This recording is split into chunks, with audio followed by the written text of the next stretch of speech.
What's going on, people? We've got a few breakdowns coming up, some fun ones actually, some interesting ones, or I think they're interesting anyway.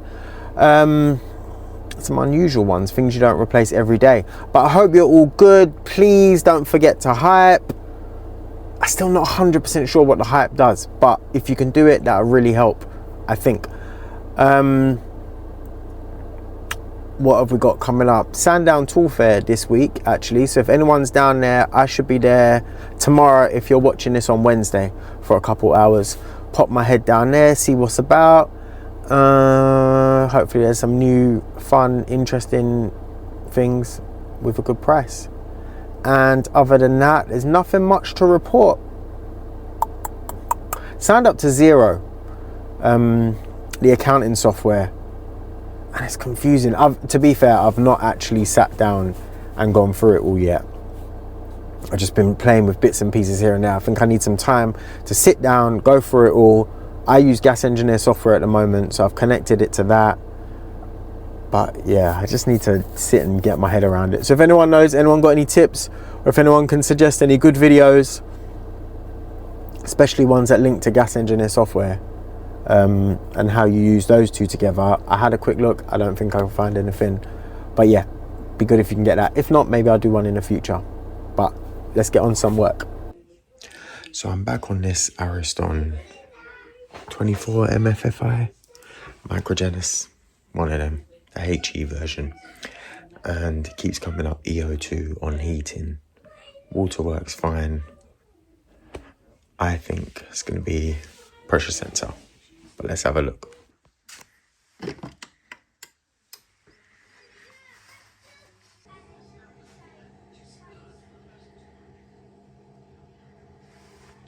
The filling loop is open. It was open when I come, but it's not going up any higher than that. So I suspect a blocked gauge as well. And possibly one of these is blocked. So I'll undo that in a minute.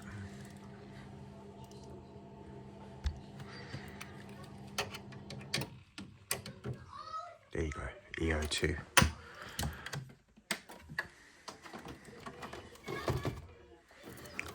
But turn the power off, link the pressure sensor out.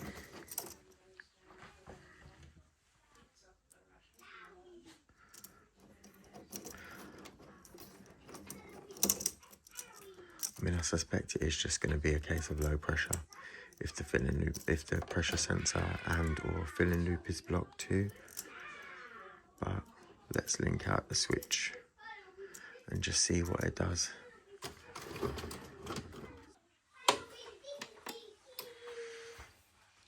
So it links in pressure sensor wires. Fires up straight away. So let's double check that the filling loop is actually putting water in and take it from there. Just noticed looking at this, obviously I just undone that one. That's why that's dripping. But that arrow is pointing that way, so the non-return isn't actually going into the system. I think someone swapped this and put the wrong ones on, so let me switch them over. So now I've swapped them over, you can see non-return is on that side. Just got to tighten that up a bit because I didn't have any washers. Gauge still looks blocked.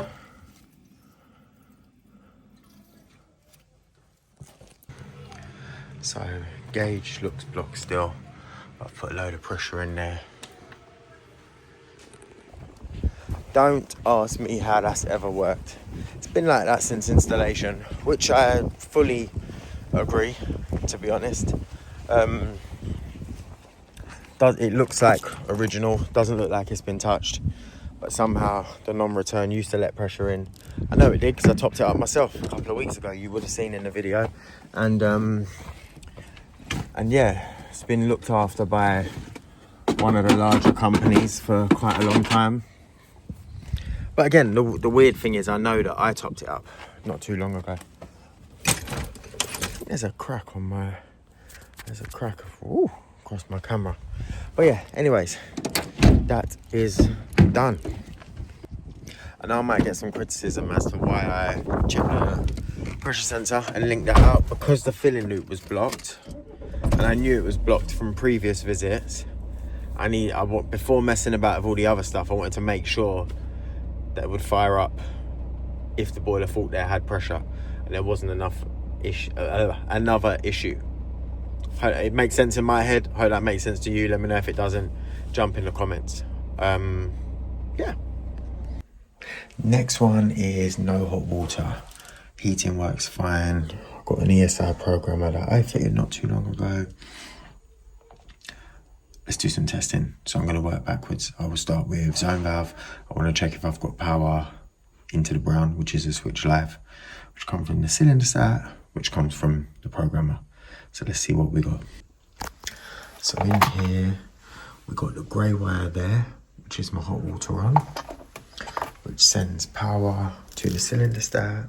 Cylinder stat goes to the brown on the zone valve. So if we work backwards, let's pop that on. That's my zone valve wire, which I've traced back already.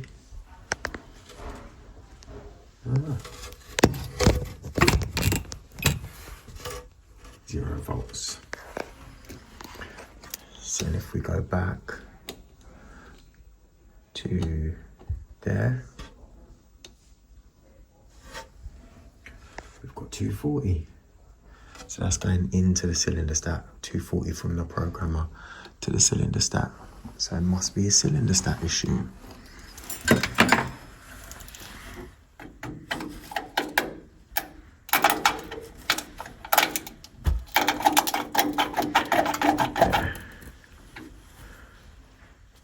That looks knackered.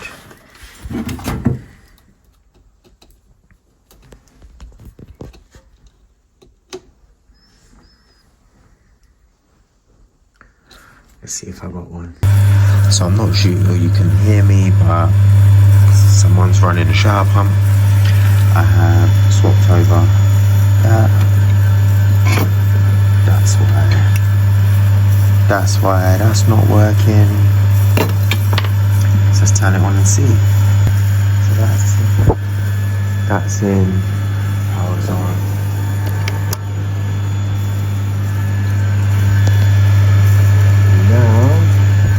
We got 240 to our zone valve.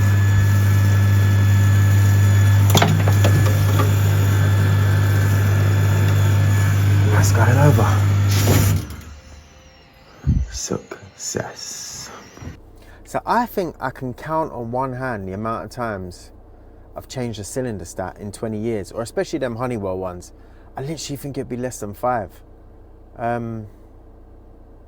Yeah, it just doesn't really go wrong. But that was all battered. You could see the inside pretty much crumbled away. So that was a nice fix. Not having to do the zone valve or anything. Obviously got a little bit of wiring involved there. I do enjoy wiring on the most part. Sometimes. I'm going to rude it there, I said that. Is that the word? Rude it there, I said that. But what's next? So next one is no heating, no hot water. Although they thought they had hot water, but it's just what's left over in the cylinder. Come down to the boiler to this. Dreaded fast flash, which is normally going to be a fan. This class is like volatile lockout. So let's open her up and see. So if I test between purple and brown on the fan, I'm getting 240. The fan's not spinning.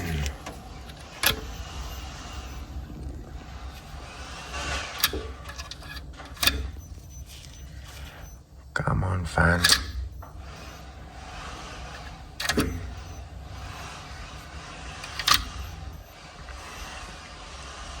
I think I have a circuit board that fits that.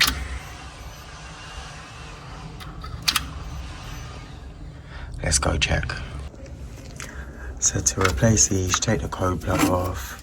The code plug, take the harness off. And it's these 3 screws. Actually, I don't know if the one I've got actually fits this. I think it does. Let's hope for the best. Then pull that along.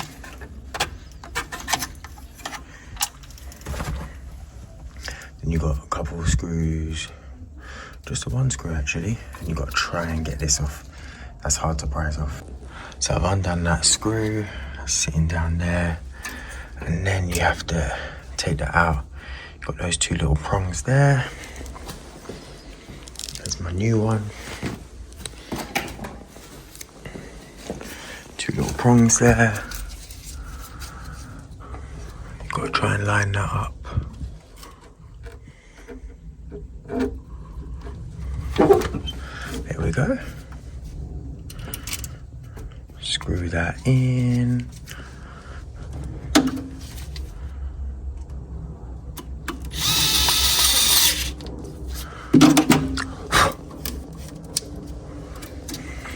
Let's put the cover back on.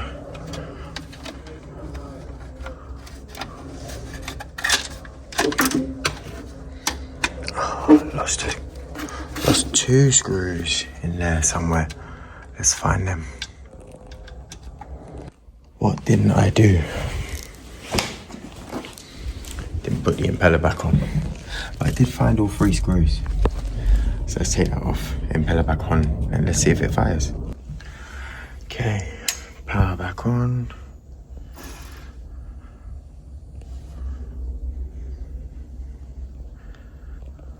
I should probably go and put a demand on, shouldn't I? Let's try that again. Demand's on. And we have liftoff, I think.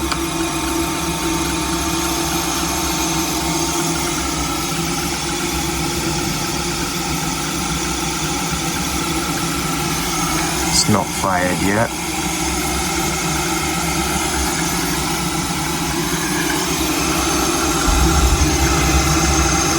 There we go. We are all good.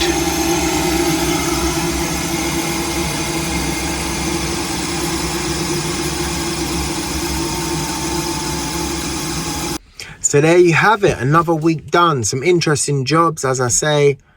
Definitely worth keeping one of them fan PCBs. Relatively cheap. I get mine from National Boiler Spares, but there's 2 types. There's the one with the fan that you saw with the plastic cover that was on that one, where it's like almost like a web. And there's the one where there's a little bit that protrudes. I find the webbed one is the more common one. But I don't know. So yeah, I have one of them on the van. Well, I don't now because I've used that one. But yeah, that's it. As I say, if anyone... Oh, I got this chest infection. If anyone's going to be at Sandown Tool Fair, come say hi. I will be there for a few hours on Thursday, which is tomorrow if you're watching today. If you're watching on Wednesday, yeah. And yeah, don't forget to like, subscribe, comment, share, and hype. Please hype. And yeah, jump in the comments. Let me know what you're all up to. Let me know, is everyone finding it super busy now? Because I really am struggling to get time for anything at the moment, which is nice. You know, it's good problems to have, especially when you're self-employed. It's nice to be busy. And let me know if you got any zero tips too.